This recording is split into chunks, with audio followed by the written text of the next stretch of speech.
역전의 용사들 시작합니다. 여러분 오늘 하루 잘 보내셨습니까? 제대로 된 역전의 용사 6명이 모였습니다. 제 옆에 있는 이상우 기자 어서 오십시오. 감사합니다. 반갑습니다. 박수를 먼저 일단 아이고. 야, 아니 오늘 진짜 역전의 용사입니다. 다들. 역전의 용사. 네, 벌써부터 소송이 몇 개 걸릴까 오늘 혹시 방송에서 조율하는데 벌써부터 손에 땀이 쥐네요. 저 이미 당했고요. 네. 3월 18일 날 결심도 있고 뭐 전문으로 당하고 계시죠? 일단 박수로 환영하겠습니다. 전문으로 당하고 있는 신영환 교수님 모셨습니다. 아니 근데 소송 당한 분이 얼굴이 저렇게 화나면 어떻게 해요? 뭐 당당하게 감당해야죠. 뭐. 야 즐기시는 것 같다. 난 겁나던데. 아 근데 이 정권에서 소송 당하는 거는 영예죠, 영예. 뭐 소송 안 당했죠? 좀 많이 좀 어제도 또 새로 하나 들어온 거 있어. 언론중재라고. 소송보다 더 피곤한 게 아니 있습니다. 요새 안 당하면 그랬어요. 최강욱 의원 500명 안에도 못 들어왔다고 얼마나 분통 터져 하시든지. 황명필 최고위원 박수 보내주세요. 오늘 제대로 취재해서 오셨죠? 취재 안 하는 것은 밝히지 않는다. 네. 그리고 강덕구 의원님은 지금 현재 고발된 적이 없다고 생각. 일단 박수로 먼저 하겠습니다. 저는 지난 대선 때 석권당했는데요. 예. 다 처리됐습니다. 끝났습니다. 처리했고 고생하셨습니다. 예. 네. 굉장히 얼굴이 환합니다. 감사합니다. 예, 처리가 잘 됐어. 이번 대선 때도 당하실 것 같습니다. 신인규 변호사님 어서 오십시오. 네, 안녕하세요. 나가신 거 없죠? 저는 이제 변호사 직업이 변호사다 보니까 이렇게 뭐 많이 걸고 이러진 않는데 야. 뭐 저도 대선 때는 뭐 한두 건 정도 당하긴 했습니다만 지금은 없습니다. 그 이제 오늘 우리가 얘기 나눌 게 실제 취재된 내용도 있고 소문의 단계는 넘어서서 제보까지 있는데 이거를 밝히느냐 마느냐 방송 전까지 저희들이 매우 고민을 많이 하고 있습니다. 오늘 그런데 다 까겠습니다. 까고 판단은 여러분들이 하시고 우리가 추측성으로 하는 이야기를 약간 더 진실하게 받아들이시면 저희들 명예훼손도 피하고 실제 일어났던 일도 판단할 수 있기 때문에 여러분들께서 상상력을 동원하더라도 오늘은 진실일 가능성이 매우 높다라는 말씀을 드리면서 Are you ready? 깔 준비됐어요? 이 말입니다. 네, 같이 까보죠 한번. 알겠습니다. 오늘 제대로 한번 가보겠습니다. 진짜 여러분 너무 고맙습니다. 벌써 2,500분이 오셨고요. 양우재님, 이윤직 선생님, 양영진님, 엄브레드님 오늘도 오셨습니다. 마음하나님, 그리고 바나나 메론님, 오창익 교수가 없는데 오창익 교수 누굴 보고 오창익 교수라고 하는지 모르겠습니다. 오창익 교수는 다른 날 나오시는데요. 자, 오창익 교수. 제가 비슷하게 생겼죠. 저를 오창익 교수라고 생각하셔도 되겠습니다. 네, 조금 부럽습니다만. 그렇죠. 그래도. 네. 수그리 뉴스님 모두 고맙습니다. 자, 다 까라 이렇게 하셨고요. 아이고 제가 이제 감기 빨리 나라고 했는데 오늘은 또 2부 인터뷰가 아주 재밌는 게 준비가 되어 있는데요. 부산시 교육감 선거가 4월 2일에 있는데요. 아주 특이하고 그리고 화제 인물 한 분이 계십니다. 차정인 부산대 총장이 나오셨는데 오늘 인터뷰를 했는데 2부 인터뷰 보시면요. 깜짝 놀랄 건데요. 노무현 전 대통령과 어떤 인연이 있는지 그리고 민주당과는 약간 인연이 있는지 없는지 해서 정말로 정제된 인터뷰를 준비했는데 나중에 풀 영상 보시면 또 이재명 민주당 대표와 어떤 관계가 있는지 함께 여러분들과 나눌 수 있도록 하겠습니다. 오늘 역전용사 제대로 출발하겠습니다. 시청자 여러분 3,000분 넘게 오셨는데 첫 번째로 여러분들께 공개할 내용은 김건희 돈 봉투가 존재했다. 오늘 오후에 민주당에서 깠는데요. 네. 먼저 그 내용 들어보고 오시겠습니다. 강의가 뭐시고 뭐 김건희 누구 금이 못 받아 하니까 명책이니까 금이 보면 뭐 무슨 책이냐고 막 상의하고 그 조금 이야기했잖아. 풀을 받았으니까 받았다 그런 거지 안 받은 걸 받았다 그러니까 참고 말고 있어서 그 봉투할까 하면 김건희 여사도 그거 다 문제되는 거 아닙니까? 그 이야기 듣고 싶은 거예요? 아니 지금 집정리할 때도 안방농에 그 봉투를 들고 있더라고. 네, 그때까지도. 그때까지도 지가 말하는 보험용인지 뭔지 모르겠는데 봉투가 그게 아이고 내가 좀 말을 잘하면 모르겠습니다. 봉투 받은 거 맞아요. 그래 받고 내려오는 날도 내보고 보여줬어. 봉투를 받았다고.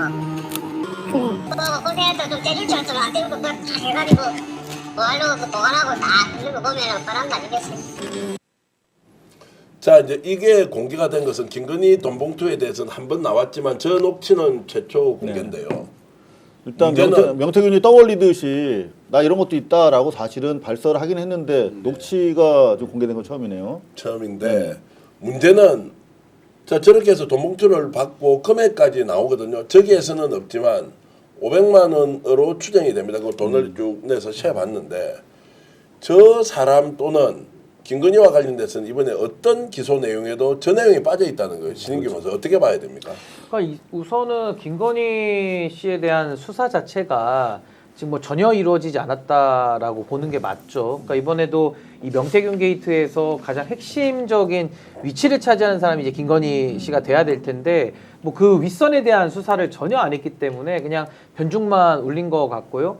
저렇게 돈 봉투를 뭐 500만 원이든 뭐 얼마가 됐든지 간에 저렇게 마음대로 뿌렸다라고 한다면은 즉각적으로 저 돈의 목적을 일단 수사를 해야 되는 것이고 그 돈을 어떻게 조성했나 뭐 저게 뭐 단발성으로 500만 원만 갔을 리는 매우 적으니까요. 그러니까 이런 부분에 대해서 검찰이 지금이라도 저는 이제 수사를 하지 않으면 안 될 상황이 이제 된 거 아니냐. 이제 녹취까지 나왔기 때문에 아마 김건희에 대한 저 돈봉투의 실체에 대해서는 반드시 수사가 좀 필요해 보인다라는 생각이 듭니다. 봐주기 수사를 하고 있는 거라고 봐야 되겠죠. 네, 뭐 그래서 당연히 명태균 특검이 통과되는 돼야만 하는 필연성이 여기에서도 있는 거죠. 근데 제가 그냥 흥미로 또 한 가지 이제 500만 원이잖아요. 5자. 예. 서울의 소리 105만 원. 5청 네. 또 전화번호도 5자. 네, 제가 밝혔던 대로 전화번호도 다 5자. 김건희 씨가 여러 번 바꾼 전화번호도 다 5자. 렌트하는 차량도 다 5자. 집무실도 5층. 그리고 심지어 SNS 아마 유심히 안 본 분들 모를 거예요. 윤석열 대통령 후보 때 단체로 뿌리는 그 SNS 있잖아요. 문자. 그 발송 번호도 5자입니다.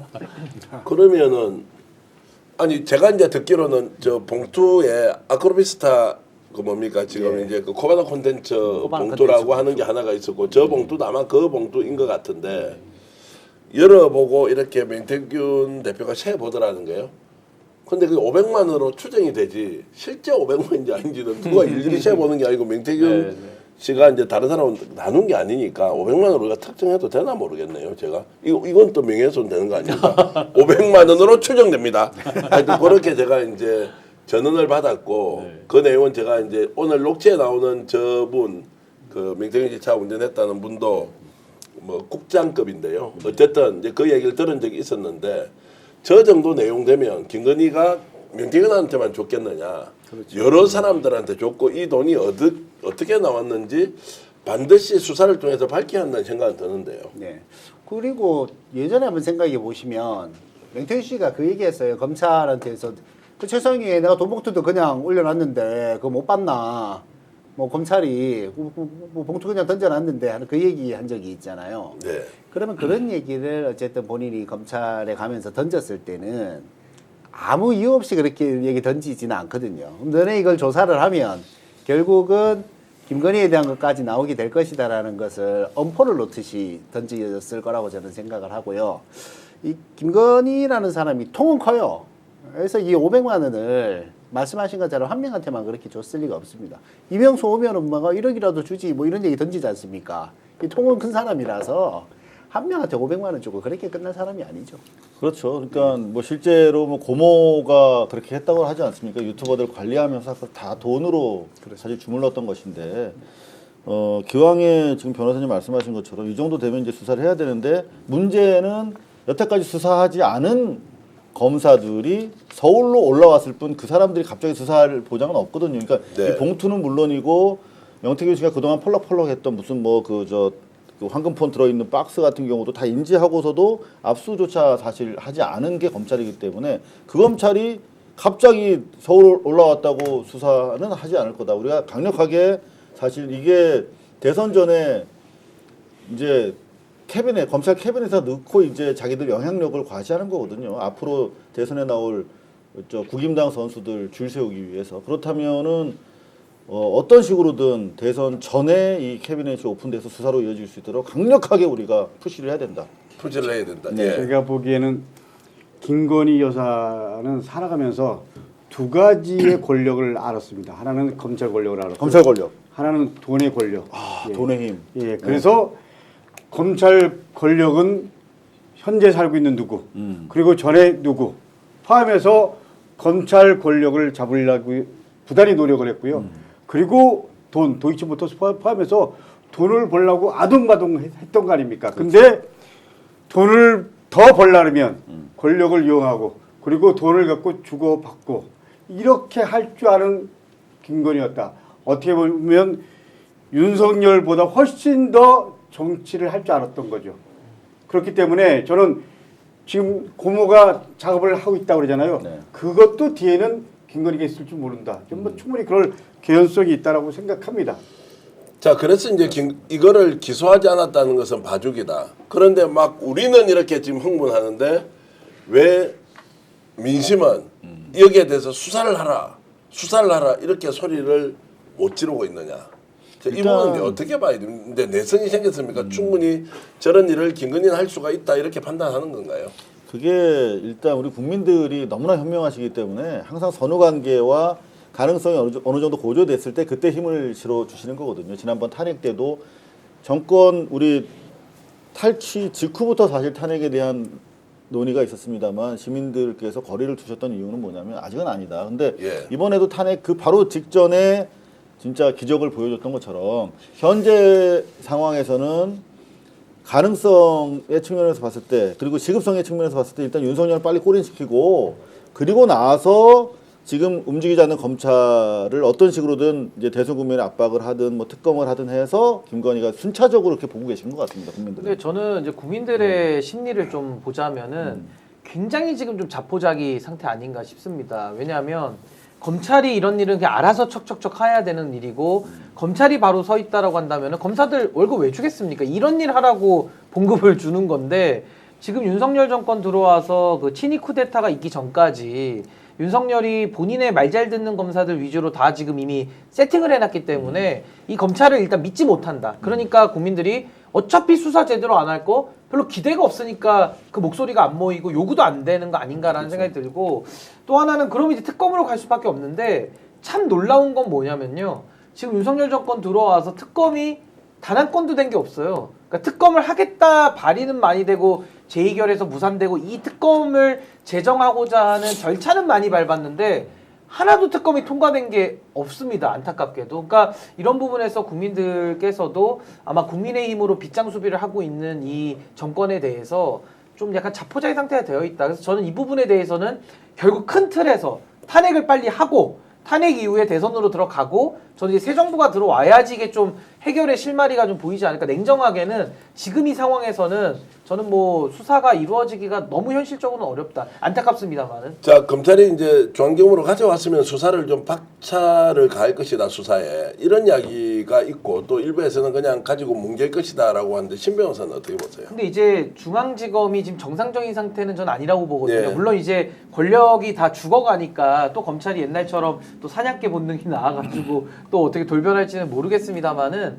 지금의 이 검찰은 정말 윤석열의 사냥개고 서울중앙지검장 자체가 대통령의 입으로 불리던 사람이에요. 검찰 조직 내에서는. 그러니까 그동안에 도이치모터스 덮어주고 뇌물 받는 거 명품백 다 덮어주고 했던 것들을 보면 지금 이 사안도 이렇게 정의를 가지고 이 검찰이 접근하기보다는 무슨 행동을 하더라도 어떤 정략적 목적이 더 그 안에는 우선이 될 가능성이 매우 높다. 그래서 별로 기대는 안 갖는 게 좋지 않나. 아니 이 와중에 김성훈, 이광우 두 사람 기각 아예 저 법원으로 넘기지도 않는 거 보면 뭐 기대 가능성이 없는 거 아닌가요? 근데 검찰 그거는- 입장에서는 이게 얼마나 모양 빠집니까? 몇 달 동안 뭉개고 있다가 중앙지검 갔다고 갑자기 열심히 해서 뭐를 이렇게 한다. 이 정말 모양 빠지는 일이죠. 모양 빠지는 수준의 사태 인식이 아니에요. 예. 이거는 검찰 입장에서는 생존의 그렇죠. 문제로 인식하고 있다. 왜냐하면 네.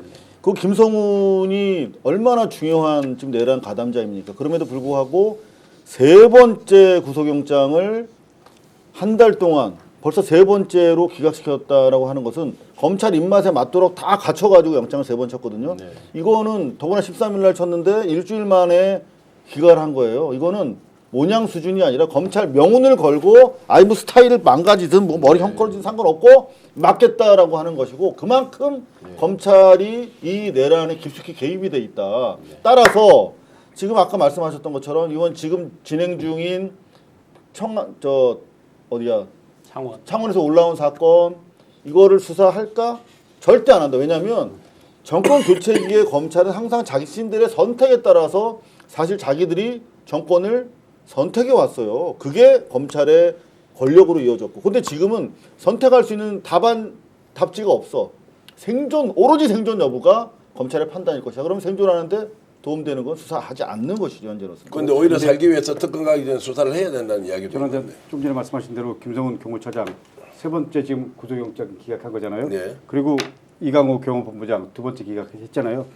근데 중앙지검으로 넘어갔잖아요, 창원에서. 근데 조금 전에 아주 중요한 말씀하셨는데요. 캐비넷 말씀하셨습니다. 실제로 검찰이 윤석열이 봐주고 싶은 사람을 봐주는 가장 핵심이 뭐냐면 캐비넷에 놔두는 거잖아요. 그렇기 때문에 지금 김건희 관련된 부분도 상당 부분 저는 캐비넷에 있다고 생각합니다. 지금부터 대선의 흐름이 여론이 어떻게 되냐. 첫 번째, 인용 되냐 안 되냐. 이게 결정적일 거라고 생각합니다. 만약에 인용되면 저는 캐비넷 충분히 열 수 있다고 생각합니다. 왜냐하면 검찰 조직이 살아야 되니까. 네. 저는 그렇기 때문에 요거는 좀 더 봐야 되는데 현재는 막지만 그리고 전 검찰이 김성훈 경호처장 구속영장 기각하고 이런 부분들은 비아폰 서버가 지금 이쪽이 가지고 있다라는 거 아닙니까? 그거 예 그렇기 때문에 그럴 가능성이 높다. 그래서 적절한 선에서 지금 이렇게 하는 건데 마사지 하는 건데 만약에 정권이 전 민주당으로 넘어온다 이러면 미안합니다 이런 얘기해서 저는 검찰은 충분히 여태까지 그랬듯이 내부에서 발라진하라고요. 그리고 새로운 권력을 향해서 또 죽은 노릇하기 위해서 살기 위해서 저는 그럴 가능성이 있다고 생각합니다. 기대하십시오. 기대하십시오. 근데 왜 그럼요. 죄송합니다만 이 말씀을 왜 아니, 드리죠? 민주당이 다 같이 집권 이게 뭐 해야죠. 뭐 민주 세력이 어쨌든 하는 것 아니겠습니까? 감사합니다. 사실 아, 검찰이 그러니까 우리도 내는 이제 적은- 후보를 낼 수 있으니까 이제 배려 차원에서 그렇게 말씀을 하시는 것이고. 그렇습니까? 지금 어쨌든 민주진영에서 당연히 집권을 해야 되는 것이고요. 조국혁신당은 전에도 한번 말씀드렸지만 우리도 이제 후보를 내야 되냐 말아야 되냐 하는 고민은 계속 하고 있지요. 네. 근데 그 고민의 결과는 어쨌든 민주 세력이 집권을 하는 데 있어서 이게 어떤 것이 더 도움이 될 것이냐를 가지고 고민을 하는 것이기 때문에 예, 지난번에 정의당 같은 우를 범해서는 안 된다고 생각하고요. 네. 우리 조 대표님이나 저는 조역당에서 가장 중요한 건 정권 어쨌거나 어떤 일이 있더라도 가져와야 된다. 이게 절대 명제이기 때문에 우리는 함께 간다. 감사합니다. 자, 이게- 캐비넷 얘기 하나만 더 드릴게요. 예. 우리 의원님 말씀 맞다나 우리가 정권 혁명 세력이 정권을 탈환하면 충분히 캐비넷 일부라도 열 수는 있다. 실제로 검찰 캐비넷이 역사적으로 열린 게 한 번 있습니다. 사실 DJ 때 캐비넷 열렸어요. 그래서 세풍도 수사하고 심지어 한나라당에서 뭐라 그러냐면 나이 드신 우리 DJ 선생님께서 사정을 너무 오래 하셔서 건강에 유해가 있지 않을까 네. 걱정된다는 얘기가 할 정도로 하지만 실제로 캐비넷이 열린 적은 그때 외에는 없다. 삼성 엑스파일 때도 실제로 국정원 압수수색을 처음 했어요. 그래서 삼성 놓지 말고 국정원에서 보관하고 있던 기업체 고위 관료 관련된 비위 녹취 테이프이 수백 개가 발견이 됐어요. 그거 다 들어갔거든요, 검찰로. 그러면서 중간 수사 결과 발표하면서 이거 계속 보겠다라고 했는데 결국 다쳤어요.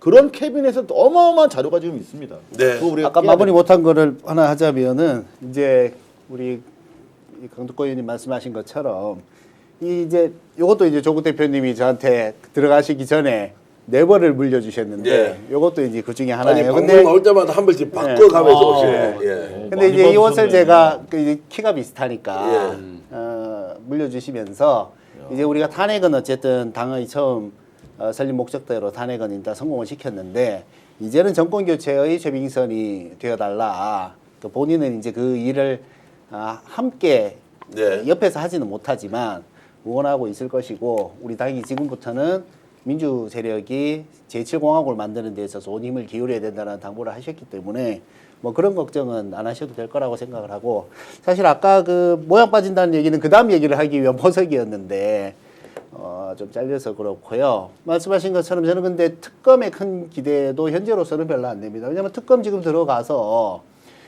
중간중간에 그러면 바로 대송국면 들어가는데 특검 내용을 무슨 발표를 한다고 한들 옛날에 남북 정상회담 발표했을 때 역풍 맞은 것처럼 또 그렇게 이용이 될 수도 있는 것이고요.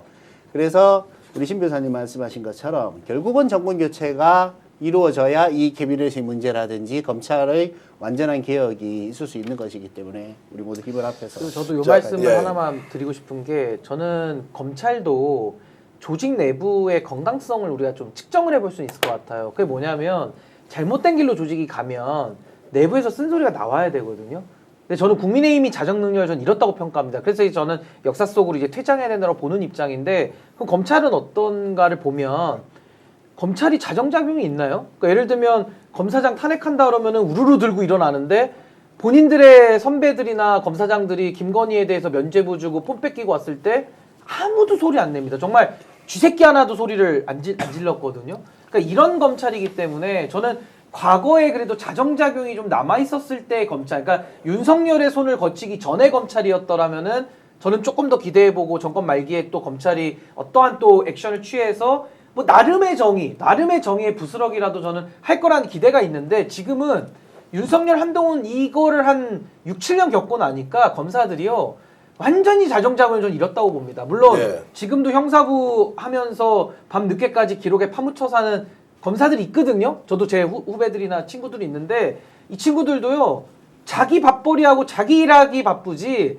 어떤 정의를 위해서 자기를 걸고 뭐 예를 들면 박정훈 대령 같이 저렇게 하는 검사 없습니다. 제가 볼 때는. 그래서 저는 안타깝게도 자정작용을 잃어버린 이 검찰을 어떻게 이제는 다시 해체하면서 재조직해서 어떻게 정말 정의를 지키면서 또 정치권으로 자유로운 그런 정말 정의의 수호자인 검찰 조직을 만드느냐를 이제 우리 사회가 머리를 맞대고 고민을 해야지 지금 이 체계에서의 이 검찰은 저는 기대가 0이다. 전 그렇게 말씀드립니다. 굉장히 어려운 0이다. 숙제들이 앞에 예, 예. 있다고 보는데 요 황채구 의원님 말씀하고 지금 두 분 말씀 받아서 한번 말씀드리면 저는 다른 각도인데 검찰에서 굉장히 지금 특검 받아들이기가 어렵다라는 걸 잘 알고 있는 것 같아요.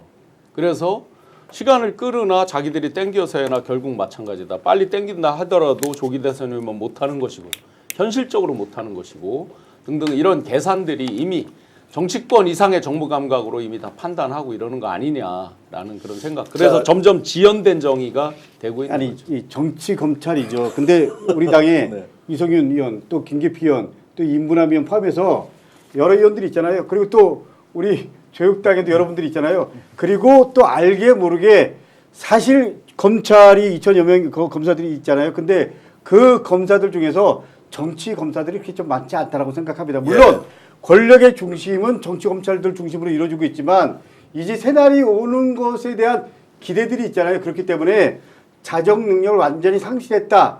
이런 말에 저는 기본적으로 동의는 안 하고요. 저는 아직은 희망이 있다. 그렇기 때문에 어쨌거나 우리가 권력을 민주당이 선한 권력이 되면 저는 뭐 검찰 스스로 또 우리가 개혁을 통해서 검찰이 검찰답게 만들어 가야죠. 그게 가장 중요한 민주당의 집권 이유라고 저는 생각을 하고요. 그렇게 만들어야죠. 그런 자, 의미에서 저는 좀 지금 빨리 가야 되는데 지금 이게 검찰개혁 4법을 빨리 좀 통과시켰으면 예. 하는 바람이 있습니다. 근데 뭐 의견은 확실히 다른 게 있는 것 같습니다. 검찰이 수사를 속도감 있게 할 것이라는 의견도 있고요. 특검은 통과 안 되겠다는 의견도 있지만 또 통과될 것이라는 의견도 있기 때문에 일단 좀 지켜보기로 하고 지금 이 상태에서 검찰이 아무것도 할 수 없다고 해서 문제되는 것을 덮고 넘어가자는 것은 절대 동의하기 어렵다라는 말씀을 드리면서 어쨌든 500만 원짜리 돈봉투가 나왔다. 500만 원으로 추정되는 돈봉투가 나왔다. 한마디만 딱 더하면요. 한마디 지금 더 하면 지금 안 되고 가야 되는데 빨리 하십시오. 황치호께서 말씀하신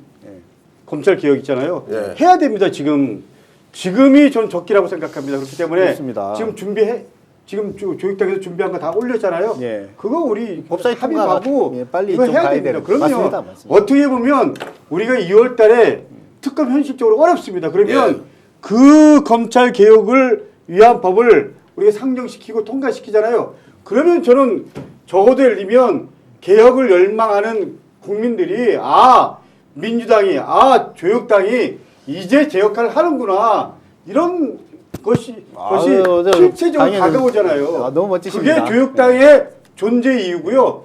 민주당의 존재 이유입니다. 왜? 문재인 정부 때 우리가 가장 큰 가오가 뭡니까? 검찰 교육 제대로 못한 거잖아요.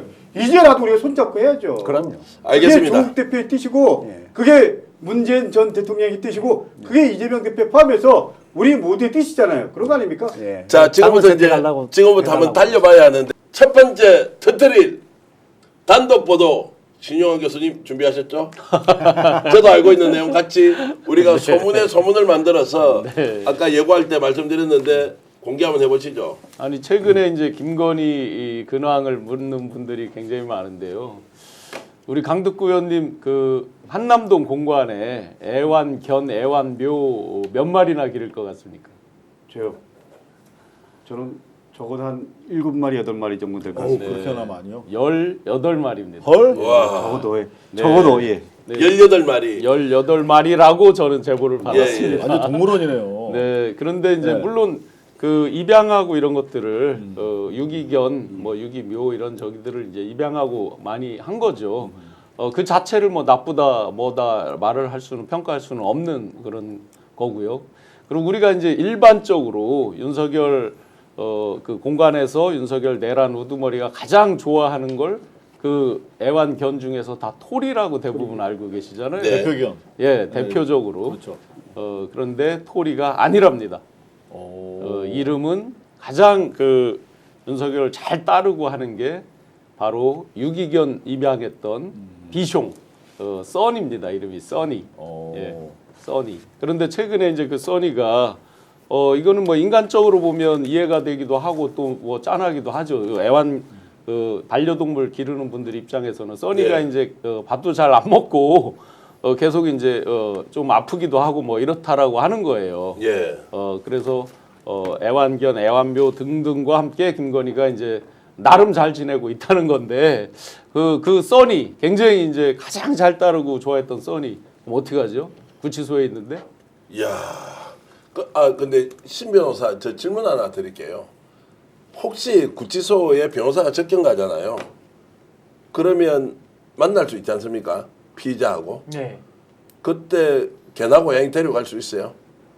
아니 그 들어갈 때 일단 신분증을 다 맡기고 들어가고요. 예. 들어갈 때 일단 몸 자체를 변호인들에 대해서도 그러니까 예. 저희는 뭐 몸수색까지 받진 않지만 그래도 소지품 같은 건 다 한 번은 스크린을 좀 하거든요. 예. 그러니까 이 부분에 대해서는 동물을 데리고 들어갈 수 있는 근거 규정이 없어서 저는 데리고 들어가는 한 번도 못 받고 현실적으로도 불가능한데 지금 그게 만약에 가능하다 그러면은 저는 그거는 좀 상정하기가 좀 어려운 그런 상황이에요. 근데 실제 그러면은 본 적도 없고. 규정이 없다는 것은 네. 데리고 갈 수도 있다는 건가요? 아니 저 그러니까 규정이 없으니까 들어갈 수가 들어갈 없는 수가 안 없다. 예, 안 되는 거죠. 만약에 제 너무나 머리로는 상상하기 어렵습니다. 어렵다.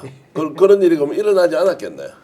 저는 그렇게 생각하는데 근데 지금 뭐 소문에 따르면 알 수는 없죠. 소문이라면 또 명예훼손 된다며. 아니까 제보에 따르면 이렇게 해야 된다면서.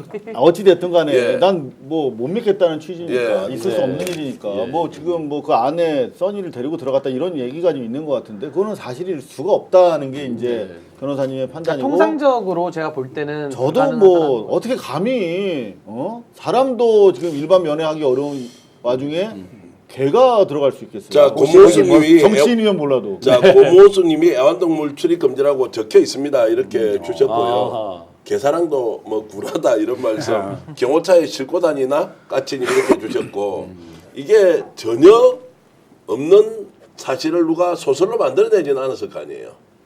네, 그러니까 뭔가 제보가 있었겠죠. 뭐 개처럼 보이는 뭐 쿠션 같은 걸 가지고 누가 들어가. 아니 그것도 가지고 들어갈 수가 없어요. 제가 면회 가고 쿠션도 안 돼. 그러면 아무것도 안 돼. 근데 제가 요즘에 최근에는 어떤지 모르겠습니다. 제가 한창 검찰 출입할 때는 이 특별면회가 횡행했었어요. 네. 그러니까 검찰 입장에서 보면은 교정국은 자기들 수하야 수하. 그래서 제가 대검에 있을 때 어떤 걸 많이 봤냐면 지난번에 그래서 그 특별면회가 검사들 뒷돈 챙기는 창구다라고까지 얘기했었던 건데 그 매일 죄송합니다. 경제신문들 많이 있잖아. 아니, 매일경제 아니고요. 경제신문들 많이 있는데 거기서 주로 이제 자기네 사주나 사주 뭐 친척들 특별면회를 검사들한테 민원해가지고 지켜주는 게 비일비재 매일 들려 전화하는 게 그렇게 되면은 특별 면회라는 거 일반 면회랑 달라가지고요. 제3의 장소에서 편하게 이렇게 있는 거예요. 근데 지금 보면 최소한 20일 동안 윤석열은 70회 접견을 했다고 그러거든요. 다 특별 면회 수준으로 그냥 뭐 우리 영화에서 보듯이 그냥 안락 의자 앉아서 밥 먹고 술 마시고 그럴 수 있는 사적 사무실 같은 공간일 텐데 그렇다면은 맘만 먹으면은 하루에 3번, 4번 특별 면회를 하고 있는데 강아지가 들어갔다 나온들 뭐 더 심한 게 뭐 이루어지지 않으리라는 보장은 없는 거예요. 그러니까 황제 감옥이냐 아니면은 구치소가 집무실이냐 거기다가 좋아하는 애완 동물까지 갔다는 것이 사실이라면 야 이게 그럴 수 있습니까? 어떻게 그 좀 진상을 밝혀봐야 되는 거 아니에요? 황당한 구조물들이 한번 가셔서 살펴보셔야 되겠네요. 사실은 그 옛날에는 국회의원들이 특별면회가 가능했죠. 근데 지금은 특별면회 가능하지 않습니다. 그러니까 이제 현직 대통령과 예를 들면 국회의원들을 몇 번 만났다고 얘기 들었는데 그분들은 다 이 영상 촬영되는 걸로 알고 있습니다. 제가 알기에는 그렇기 때문에 그래야죠. 현실적으로 가능하다. 만약에 이건 도저히 아니잖아요. 근데 만약에 실제로 그렇다. 그러면 이거는 뭐 그야말로 권력 남용이잖아요. 그런 거 아니고요. 그렇기 때문에 저는 이 부분에 대해서도 한번 사실 파악을 해야 된다고 생각합니다. 면회 대장을 한번 봐야 되겠네요. 혹시 뭐 써니 적고 애완견 등록번호 적고 들어갔는지. 아니 제가 그래서 국회 법사위원 한 분한테 국회의원한테 한번 이거는 파악을 해봐야 한다. 이게 경호처에서 무조건 윤석열 원하는 대로 할 수 있다라고 하는 것도 없으면 규정 위반인데 자 있다 그럼 있으면 밝혀라. 아니 내일 저희 의원실에서요 예. 당장 자료 요구를 해보고 네. 예. 그게 아유, 네. 네. 끝나면 바로 연락드리겠습니다. 아니 그러니까 자료 요구를 꼭 좀 하셔가지고 예. 야 그 정도로 구치소 생활을 한다. 뭐 설마 개가 들어갔겠습니까? 아, 진짜 개 같은 경우죠 그런 경우. 그런 경우. 아니 그러니까 개가 들어갔겠냐 하지만 사람도 들어갔다는 이야기가 있어가지고 이것도 지금 골치 아픈 이야기인데. 갑자기 짜증이 확 나네. 예? 저는 우리 조국 대표님 가시고 나서 예. 면회를 아직 못 갔어요. 당신께서 이제 책 쓰시겠다고 예. 당무에 집중해 달라는 뭐 그런 말씀도 있으셨고 또 어쨌든 면회가 이제 기결수가 되고 나면 이제 회수의 제한이 있지 않습니까? 예. 그래서 법 지키고 사느라 우리는 면회도 뭐 보고 싶어도 참고 이렇게 사는데 특별면회가 가능한가요? 예, 가능은 한데 그거는 이제 거기서 받아주냐 안 받아주냐에 따라서 결정이 되는 제가 알기로는 특별면회 한 달에 한 번 일반인은 그 다음에 변호사 접견은 이제 자유롭게 가능하고, 이루어지니까. 근데 기결수가 되고 나면 이제 변호사 접견을 할 일이 별로 없으니까. 기결수는 변호사 접견에 제한이 크게 없는데 기결수는 이제 제한이 되죠. 그러니까요.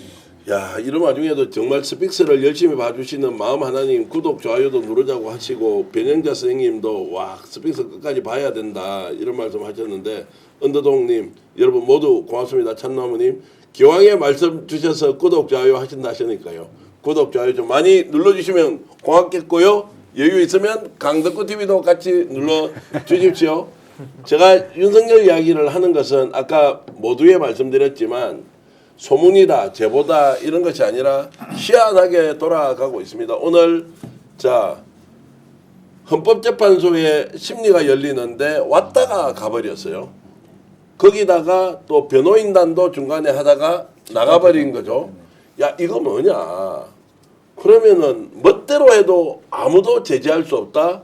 이거 지금 양해해주면 됩니까? 내란범한테? 지금 명분 쌓기죠. 오늘 사실 떼쓴 주된 이유는 이미 합의된 내용이야. 검찰 수사 진술서에 대해서 증거 능력을 인정하겠다라고 다름 아닌 주심 정영식 그 재판관님께서 직접 이거는 우리가 특수한 경우 이거는 형사 법정이 아니라 이 징계를 위한 공무원 징계를 위한 절차이기 때문에 우리는 검찰 대한민국 정부를 대표한 검찰의 보고서잖아요.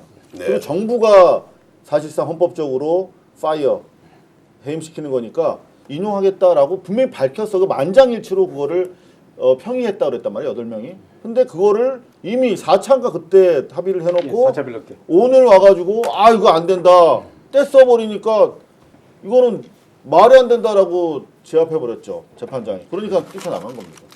어떻게 해야 돼요? 저도 혹시 뭐 재판 받고 이럴 때 그 재판관 앞에서 무슨 소리 하느냐 이렇게 우기면 가중처벌 받죠. 봐줍니까? 그러니까 이해해주나? 정말 재판에 성실히 임하는 사람들이라면은 예. 뭐 재판장하고 그렇게 감정 세워서 싸우고 이런 사람은 없고요. 또 예. 재판부에 건의라는 게 있으니까요. 아까 우리 이상호 기자님 말씀하신 대로 이미 법조항에 다 나와 있습니다. 헌법재판소법에도 이렇게 돼 있습니다. 성질에 반하지 않는 한 형사소송법을 이제 탄핵심판에 준용한다. 근데 정영식 재판관의 설명은 헌법재판하고 형사재판하고 성질이 다르다는 거예요. 그러니까 네. 당연히 준용은 하죠. 근데 준용하는데 성질을 넘지 않는 범위에서만 준용하는 거고 지금 그 아까 그 대통령 피청구인 측에서 요구하는 것처럼 형사소송법에서 증거를 다루듯이 해달라는 거예요. 근데 그 형사법정에서 그렇게 하라는 거고 헌법재판은 말 그대로 그 직에 대해서 그 직을 뺏을 거냐 유지시킬 거냐 결국에는 요건 자체도 중대한 헌법과 법률 위반 여부만을 보는 거거든요. 네. 그래서 자꾸 뭐 형사의 전문법칙 개정된 거 왜 형사소송법 2020년도에 개정됐는데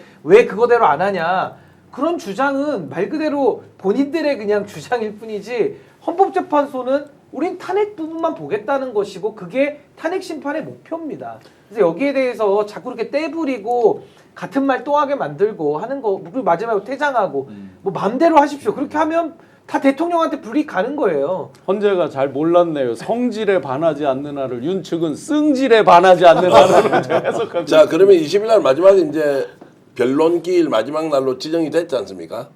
그러면 이제 끝난 거죠. 또 갑니까? 이제 사실상 이제 오늘 있었던 그 기일에서 예. 사실상의 그런 최후 변론 비슷하게 일단 듣는 거고 예. 이제 10차 변론 기일에서 이제 마지막 이제 증인 신문까지 지금 잡아놓은 거 아니겠습니까? 그래서 그 재판부의 이제 소송 지휘인데 마지막 날에 그냥 그 최후 진술까지 다 듣는다고 하면은 그날 결심을 할 수 있는 거고요. 만약에 그게 아니라면 증인 신문을 이제 늦게까지 하니까 그렇다면 뭐 통상의 경우에는 한 번 더 잡기도 합니다. 그렇게 했을 때는 최소한 10차 내지는 11차에서는 끝이 날 것이다. 그러니까 2월달 말에는 이제 반드시 끝날 것으로 절차상으로 한번 여쭤보면 자 그러면은 마지막 정인 신문을 하고 거기에서 평일을 열어서 오늘 요거를 결심으로 합시다 맙시다라고 바로 결정을 합니까? 이제 평일을 미리 하죠. 미리 그러니까 평일을 해놓고 미리 그러면 해놓고 결심을 할지 말지는 그렇죠. 이미 결정하고 들어올 때 들어오는 거죠. 하고 예. 들어오는 그렇죠. 것이니 예. 그러면은 이제 헌법재판 시작하기 전에 오늘은 마지막 결심입니다라고 선언하고 정인신문을 근데 받습니다. 그렇게 했을 때 아마 피청구인 측에서는 반발을 100% 할 겁니다. 아. 그래서 해서 막 이견이 없으면 이제 그때 이렇게 해서 마무리해도 되는데 네. 이 소송 지휘의 영역이니까요. 뭐 법에 써 있지는 않습니다만. 근데 만약에 또 피청구인 측에서 우리는 최후 변론 또 한번 미리 준비 못했다. 뭐 또 끝까지 기회 달라 이러면 아마 그러면은 그냥 울며 겨자 먹기 식으로 해가지고 한 번 더. 그럼 그 다음 주 화요일 정도 되겠죠. 해서 그냥 마무리하는 식으로 좀 그렇게 헌법재판소가 갈 자, 거예요. 요거는 하나만 따지고 갑시다. 문영배 지금 직무대행 집 앞에서 지금 데모하는 거 있잖아요. 네네. 이거는 진짜 대한민국의 어떤 그 기관의 장이든 재판관이든 판사든 있을 수 없는 일인데 이게 원래 집회 신고를 하면 그냥 해줍니까? 아니 기본적인 집회 신고를 해서 할 수는 있는데 그 아파트 앞에 이제 확성기를 틀고 대형 이제 소리 나니까 다 예. 불법 집회죠 결국은. 소음 기준도 아마 다 오버가 됐을 거고요. 근데 이게 이분들이 하나 착각하는 게 있어요. 사시는 동네 어딘지 아시잖아요. 거기는 아마 거주하시는 분들의 상당수가 소위 말해서 이제 전통 보수층들이 예, 예. 사시는 동네죠. 거기 가서 자기들이 이렇게 소위 난장을 죽이면 전통적으로 그래도 보수 성향에 있던 분들조차도 이 사람들이 이게 뭐 하는 거냐 하면서 아마 굉장히 멀어질 것 같은데요. 아니 근데 저 문제는 다른 어떤 이제 공개적 장소에서 집회하는 것과 달리 개인 집 앞에서 저렇게 집회하는 거 있잖아요. 저거는 진짜 어떻게 막 때리찌개야 되는 거 아닌가? 나는 경상도 사투리를 쓰면 파렴치 수준 아닌가라는 생각이 듭니다. 옛날 윤석열 집 앞에서 저러다가 바로 잡혀갔잖아요. 그러니까 이게 선택적 법적이야. 아니 윤석열 집 앞이라는 것은 지금 그 옛날 한남동 검찰정장 그때. 예. 예. 그리고 실제로 재밌는 거는 저기 요즘 안 산대요. 문대행이 아하. 관리사무소에서 밝혔어요. 네. 여기 입주자 명단에 없다고. 근데 이것도 음모다. 자 그래서 이제 라면 안 믿는답니다. 계속 안 산다는데 아니, 거기서 그러면은 예를 들어 강 의원님이 의정 활동을 하는데 마음에 안 드는 사람이 지금 뭐 사모님하고 가족들 살고 있는 집 앞에서 데모를 한다. 이거를 지금 집회 자유 때문에 보장을 해줘야 된다는 것은 사생활 문제하고 바로 충돌이 되지 않습니까? 어떻게 보십니까? 형식적으로는 두 가지입니다. 집회 신고를 해서 그러는 경우가 있고요. 집회 신고를 하지 않고 그러는 경우가 있잖아요. 예. 집회 신고를 하지 않고 만약 그랬다면 바로 법적 조치를 취해야죠. 근데 집회 신고를 하고 그랬을 가능성이 높다고 저는 생각합니다. 근데 실제로 지금 우리 신 교수님 말씀대로 그거는 스스로가 어떻게 보면 자해 행위를 하는 겁니다. 여론도 그렇고 또 예를 들면 그 동네 사시는 시민들도 그렇고 누가 그걸 인정하겠어요. 저는 지금 윤석열 일당들이 보여주는 또 윤석열 지지 세력들이 보여주는 모습은 그야말로 반민주적, 반헌법적 지금 일들을 계속 보여주고 있잖아요. 그렇기 때문에 또 다른 윤석열의 모습이다. 뭐 그래서 저는 이 다음에 한국 사회가 어떻게 이것을 평가할지 모르겠지만 저는 어쨌거나 전 윤석열 탄핵 인용된 다음에 이런 부분들을 우리가 어떻게 할 거냐 이거에 대한 근본적인 고민들을 동시에 또 해야 된다고 생각합니다. 막아야 되는 게 이제 서울 경찰일 텐데 예. 지금 서울 경찰 오늘 보셨다시피 뭐 국회에서 그러고 있잖아요. 청장이 직무대행이 그런 걸로 봤을 때 전반적으로 하여튼 안 좋은 게 계속 지금 반복이고 또 누적적으로 다양하게 일어나고 있는 그런 형국이죠. 이게 보면은 그 강덕호 의원님 말씀 잘하셨는데요. 이게 검찰하고 똑같은 행태를 하는 거예요. 그러니까 얘들이 보면 방송에 보니까 뭐 집회 주최자라고 돼 있는 거 보니까 집회 신고는 한 것 같고요. 뭐 그 정도는 애들이 생각해서 할 텐데 뭐라고 얘기를 하냐면 집회에서 제일 중요한 게 이웃이다. 이웃 평판을 나쁘게 만들어야 되니까 우리가 여기 와서 난리를 치고 뭐 보면 아침에 출근하는 사람들 붙잡고 또 막 얘기를 하거든요. 문영배에 뭐 문제 있다라고 얘기를 하면서 이게 결국은 이웃을 괴롭힌다는 게 목적을 위해서 사실은 수단을 신성시하는 거죠. 근데 이게 보면은 우리 조국 대표에 대해서도 마찬가지로 가족들을 다 괴롭히잖아요. 이 검찰들이 하는 짓들이 똑같은 그런 행태를 하고 있는데 분명히 이것은 저는 이제 법이라는 게 이게 이제 사생활을 보호해야 되는 구역까지 만약 집회 신고를 하고 이렇게 해서 동네 이제 평판을 나쁘게 하고 막 이렇게 하는 거 있잖아요. 굉장히 폭력적이라는 생각도 들지만 잔인하다. 또는 인간한테 저렇게 할 수 있느냐. 공적 공간도 아니고 이제 이런 생각이 들어서 요즘은 사실 국민의 한 사람으로서 문영배 그 대행에 굉장히 미안한 마음이 많이 듭니다. 사실은 평생을 매우 어렵게 살면서 오로지 한 길만 그리고 매우 바른 길을 살아왔던 사람이 어떻게 동창회 단톡방에 들어가 있는 거기에 음란물 올라왔던 그 음란물 본 사람으로 매도하는 행위. 이거는 이 인격적 모독은 참을 수가 없잖아요. 거기다가 그 집 앞에 가서 데모를 하는 저 새끼들이 인간이야라는 생각이 저는 근본적으로 드는 것이 너희가 살다가 언젠가 그 일을 당할 수도 있다. 너가 안 당하면 네 가족이 당할 수 있고 네 자식도 당할 수 있다. 우리가 어떤 행위를 할 때는 나도 똑같은 그 위치에서 비판을 할 수 있는지 받을 수 있는지 할 때 당신도 그 대상이 될 수 있다라고 했을 때 저런 행동을 하겠느냐.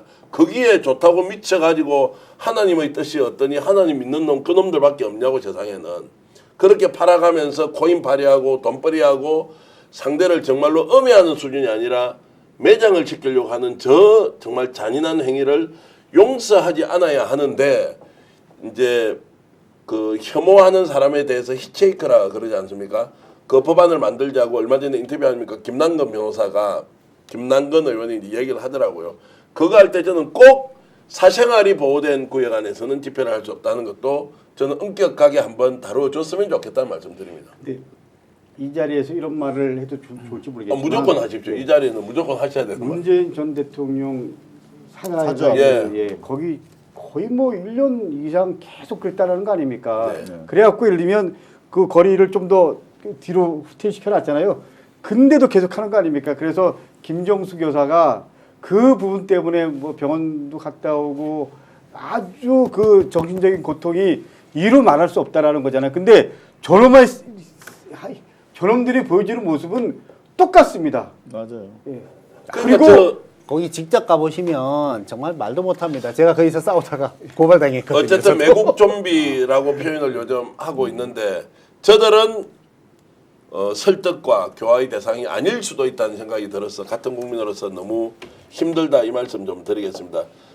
자, 주제 좀 넘기겠습니다. 실제로 가장 중요한 오늘 논쟁은요. 부성찬 의원이 했던 이야기인데 한번 들어보실까요? 누가 전쟁을 유발했는지 얼마나 흥분했는지 부성찬 의원이 이렇게 얘기했습니다. 여기에 덧붙여서 저희들이 오늘 취재한 내용 여러분들께 폭로하겠습니다.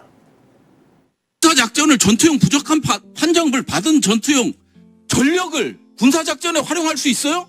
다 우리 한국군을 죽이는 거지? 국민을 죽이는 거지? 그래서 규정과 절차 맞는 거 아니에요? 그리고 자료를 왜 못 내요? 떳떳하잖아요. 아까 헬기 얘기할 때 떳떳했잖아요. 왜 무인기한테는 얘기를 못 해요? 자, 백령도에서 4대 동해 쪽으로 하나 보냈어요, 안 보냈어요? 낼까? 참자니까. 그리고 다른 전력 북한 보냈어요, 안 보냈어요?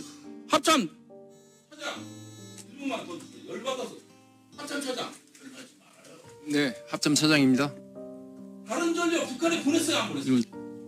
내 얘기 안 국가안보 차원에서 내 군복 입었던 사람으로 얘기 안 하려고 했는데 전쟁 준비했어요. 지난주에 이제 나왔던 이야기인데 저게 이제 숙지지 않고 지금 계속 노상훈 수첩에서 나오는 전쟁 유발과 관련된 것이 소문의 꼬리를 물고 여러 지금 제보, 정언, 소문 이런 게 막 나오고 있어서 저거 되게 심각한 얘기네요. 지금 뭐 빨리 지나가서 정리가 안 되실 수 있어서 간단하게 정리해드리면 지금 무인기 4개를 지금 보냈다라는 거 아니겠습니까? 그런데 지금 ROC 군에서 요구하는 그 성능에 미흡해서 군사용으로 쓰지 못하도록 훈련용으로만 쓰도록 했는데 그걸 보냈다. 그러면 이거 우리가 완전히 뒤집어 쓰는 거다라는 취지로 지금 화가 난 건데 그 와중에 지금 부성찬 의원이 뭐라고 그랬냐면 북으로 보낸 무인기 외에 다른 거 보낸 거 있지 않느냐. 전쟁 유발하려고 하지 않았느냐. 그러면 무인기 외에 다른 걸 또 보냈다는 지금 말씀을 하고 계신데 그것과 관련해서 지금 이야기가 뭉게뭉게 계속 자라나고 있습니다. 이게 잦아들지가 않고 네. 그럼 보낸 게 뭐냐? 사람이냐? 뭐 시설이냐? 뭐냐? 추측은 되죠. 예. 아니 그래서 다른 전력이라고 이제 표현을 했는데 다른 전력 아무것도 없는데 다른 전력 보냈지 않았냐고 무인기는 눈에 보이잖아요. 눈에 예. 안 보이는 거겠죠. 그냥 바다 밑에 왔다 갔다 할 수 있는 예를 들면 뭐 잠수함 이런 거일 수도 있다라는 건가요? 뭐 눈에 안 보이는 거 하여튼. 와, 육해공 그래서 이게 있지 이제 않습니까? 제가 오늘 취재를 뭐 여러 국회의원들하고 취재를 해보고 저 내용에 대해서 어느 정도 아십니까 물어보니까 증거가 부족하다. 소문은 있다. 뭐 이 정도는 되는데 그 소문이라는 것도 아무 근거 없이 소설로 누가 쓴 것도 아니고 구체적인 증거 그러니까 전쟁을 유발하는 행위를 했다라고 이제 보고 이 내용까지 이야기하면 진영 교수님 너무 위험합니다. 그 당시에 이게 그 비상계엄 선포하는 상황에서 북한이 예를 들어 놀라서 자빠졌다. 전혀 예상치 못한 일이 막 이제 남한에서 일어나 버린 거예요. 대한민국에서. 이게 진짜 전쟁이야 아니면 그냥 뭐야 이게 지금.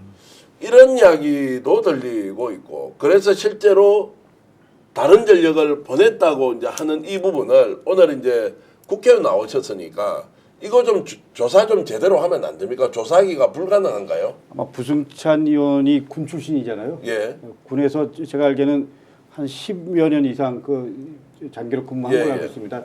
실제로 HID 이쪽과 관련된 부서에도 있었고요.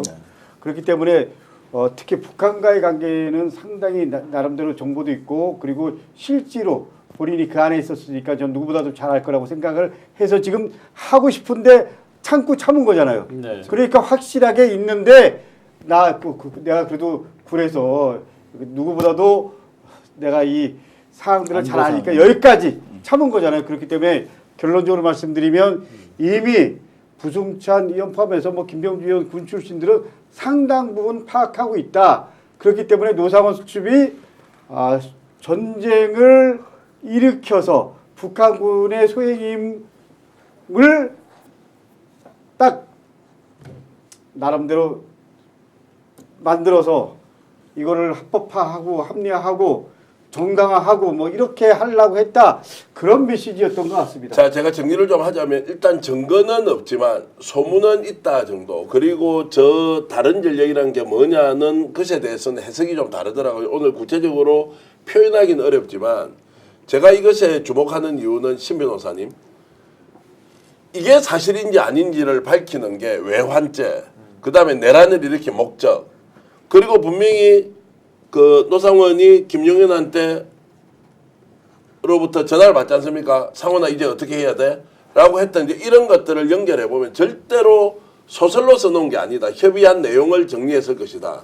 라고 하는 것을 어떤 식으로든 진상을 밝혀야 한다. 라고 하면 어떤 방법이 있느냐. 그러니까 이제 뭐 특검에서도 뭐 외환죄를 넣냐 마냐 뭐 이거 가지고도 한번 옥신각신 했었는데 저는 결국에는 이 비상계엄이 불법으로 이제 확인이 되고 결국 내란 혐의까지 수사받고 있지 않습니까? 이것도 정말 우리가 상상할 수 없는 일이 발생을 한 겁니다. 그렇다고 한다면 이 외환죄라는 것도 사실 이제 전쟁을 일으켜가지고 사실 국가에 피해를 입히는 범죄인데 여기에 대해서도 사실은 지금 나온 정도의 정황 내지는 관련자들의 증언만 놓고도 저는 단정 짓자는 뜻이 아니라 당연히 수사를 해봐야 될 필요가 있는 거 아닙니까? 아니 집에 들어왔는데 막 흙이 거실에 묻어있고 이러면 당연히 경찰에 신고해야 되는 거 아니에요?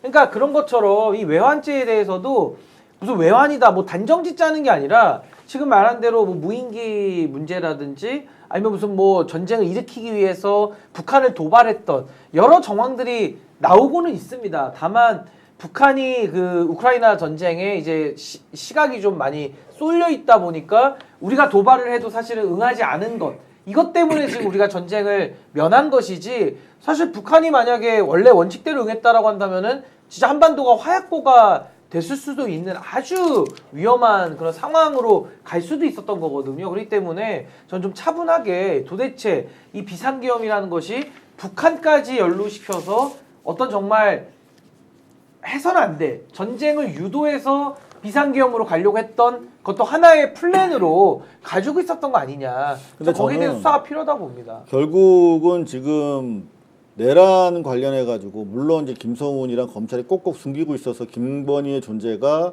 이번에 그 문자 국정원 장관의 문자 외에는 크게 드러나지 않고 있는데 저는 사실 외환죄를 제대로 수사를 해야 김건희가 드러날 것이다라고 생각합니다. 그러니까 이게 실제로 할 건 다 했어요. 외환죄와 관련해 가지고 무인기 보냈지. ROC도 못 맞추고 군사적으로 쓸 수 없는 물건이라고 판정났는데 무인기 보냈지. 그다음 대북 포사격했지.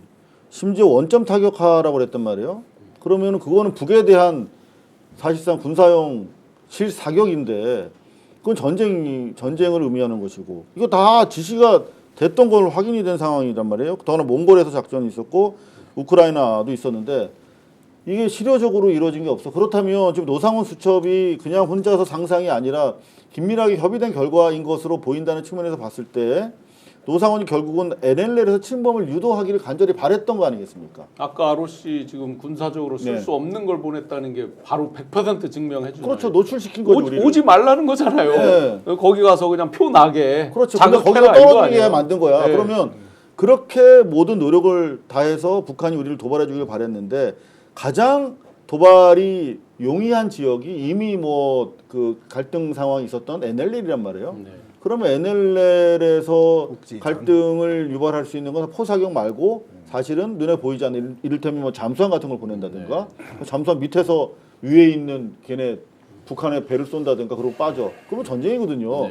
충분히 우리가 예측할 수 있는 뭔가 다른 지금 수단을 보냈다는 것인데 그렇다면 잠수함 문제도 기왕에 우리 부승찬 의원이 운을 떼줬으니까 좀 본격적으로 외환죄 수사를 촉구해서 김건희를 끌어내기 위한 방책으로라도 본격적으로 문제를 좀 제기할 필요가 있다. 제가 부연 설명을 드리면 어제 사실 이 내용을 같이 이제 특정한 제보자로부터 유력한 분으로부터 얘기를 듣고 오늘 제가 이제 취재를 좀 해보니 이 갑자기 제가 국회의원 전화해서 이런 거 있었죠. 소문의 진원지가 어디입니까? 한 말씀해 보시니까 다 입을 꾹 다물어요. 첫 번째 놀라기도 하고 두 번째 이거는 이제 확인되지 않은 것을 군사안보상의 문제를 이야기하면 안 되는데 소문은 들었다고 하는 것 정도. 그런데 어저께 우리가 처음 접했을 때는 거의 확신하면서 얘기를 하더라고요. 근데 오늘 취재 과정에서 그걸 이제 추가적으로 확인을 못했는데 사실 장관직으로 이제 국가에 근무를 해보셨잖아요. 신용환 교수님은. 그럼 이거 어떤 식으로는 확인할 수 있을 것 같은데 만약에 국방부나 또는 이제 그 뭐 방첩, 보안, 국정원 이런 데서는 이런 행위가 있어도 일체 국민들한테 또는 국회에서 밝히지 않습니까? 일단 국가 안보에 대한 거는 뭐 원칙적으로 밝히지 않는데 하여튼 지금 뭐 그래도 실체적 진실을 조금 알아낼 수는 있을 것 같습니다. 예. 국민들께 소상히 말씀드리거나 하긴 쉽지 않겠지만 예를 들어 국회 청문회 과정에서 제가 참석했을 때도 비무장지대 안에 DMZ 안에 저도 이제 DMZ 안에 GP, GOP 근무를 해봐서 이제 잘 알죠. 네.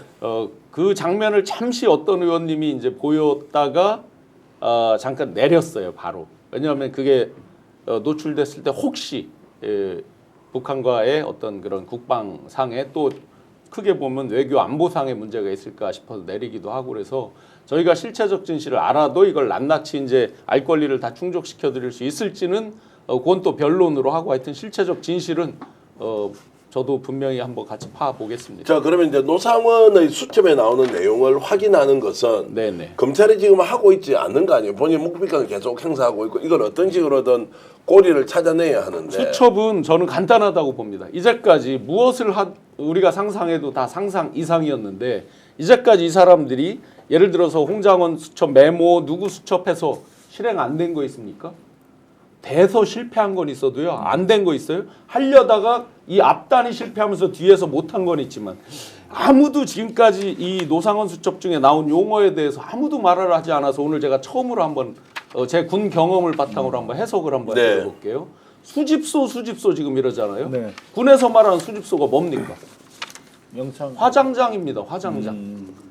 자, 혈리가 두 군데 있습니다. 가평혈리. 우리 저 수기사 있는 그 가평혈리가 있고 여기는 이거서 말하는 노상원이 써놓은 거는 인제혈리입니다. 위쪽에.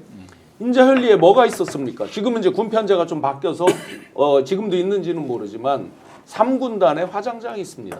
옛날 군수지원사령부, 군수사령부 산하에서 각 군단별로 관리를 하던 즉 수집이라는 건 폐기물, 폐자재, 사람으로 치면 이제 사망한 예를 들어서 국립묘지나 이런 데를 보내기 전에 화장하고 할 때 그 모으는 걸 수집이라고 하고 화장장 수집소라고 부릅니다. 굉장히 끔찍한 말이에요. 아무도 그 지적을 안 하더라고요. 네. 굉장히 무서운 말이에요. 얘들은 이런 것들을 버젓이 써놓고 다 실행을 앞단에 한 건 한 거고 뒤에 하려다 앞단이 막히는 바람에 못한 건 있어도 상상 속에 그친 건 단 하나도 없다. 반드시 수사해야 된다죠.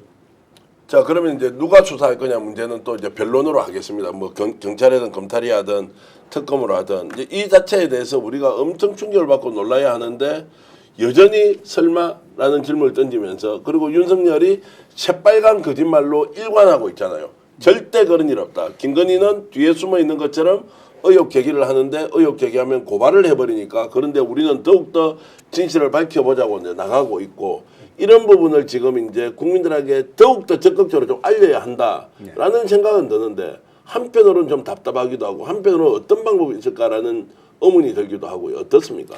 그렇습니다. 이게 아까 우리 서두에서도 얘기를 했지만 이제 사람들이 조금 너무나 큰 충격들이 연달아서 오면은 이 뇌가 보호 기제를 작동을 시키거든요.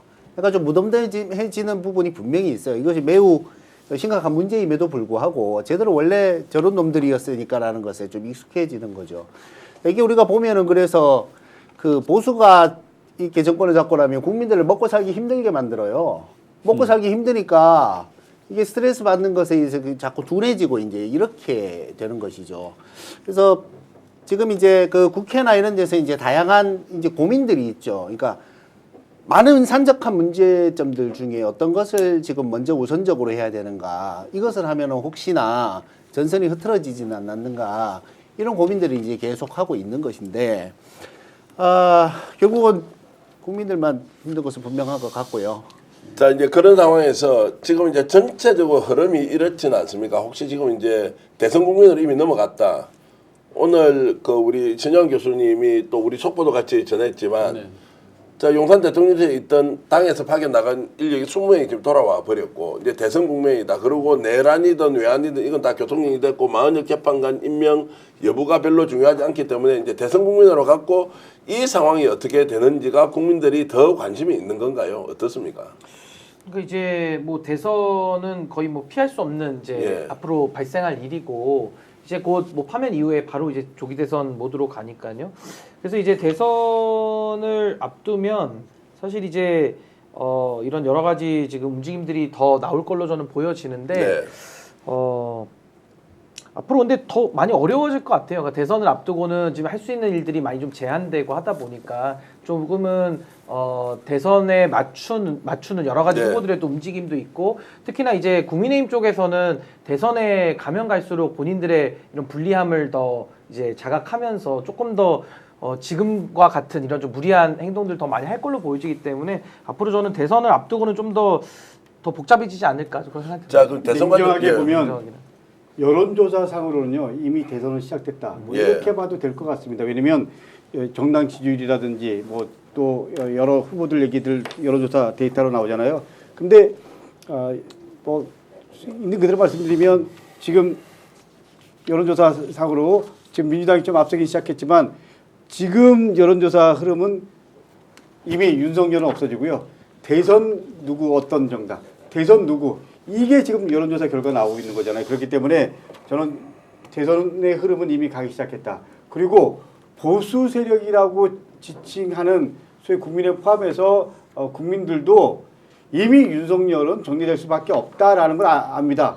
언제 어떻게 손절할 거냐. 근데 현실적으로 이런 게 있습니다. 제가 보기에는 얼마 전에 권성동이랑 권영세가 저 오세훈 시장을 만났다 그러잖아요. 근데 실제로 아마 국민의힘 국회의원들은 오세훈에 대한 선호도가 더 높을 겁니다. 그러나 지금 소위 말하는 그 강성 지지층들, 예. 우익 강성 지지자들 이 사람들을 국힘에서 제어가 가능하냐?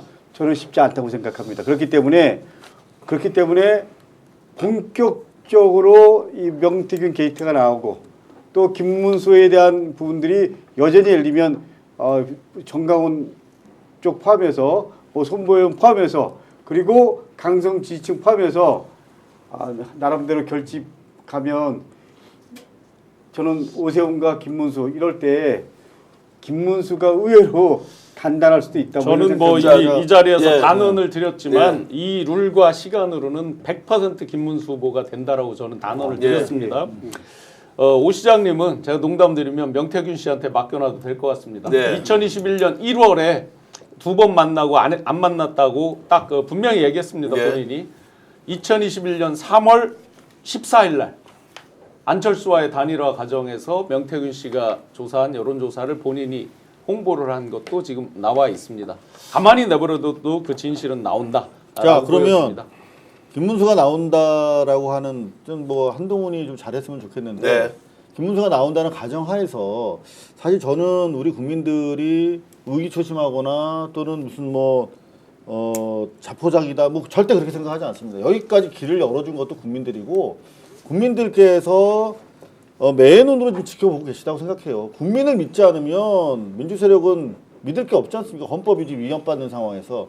자, 그렇다면 국민들이 지켜보기 때문에 자신감을 가지고 내란 종식 구도로 계속 가야 됩니다. 그리고 지금 벌써부터 무슨 외연 확장이니 무슨 뭐 유화책이 필요하다니 있던 개소리들을 하는 뭐 수박 일파들이 있는데 절대 흔들리지 말고 그거는 뭐 다른 의원들이 뭐 할 수 있는 거지만 적어도 우리 중심에서는 내란 종식 걸고 가야 그나마 김문수 깨끗하게 보낼 수 있다.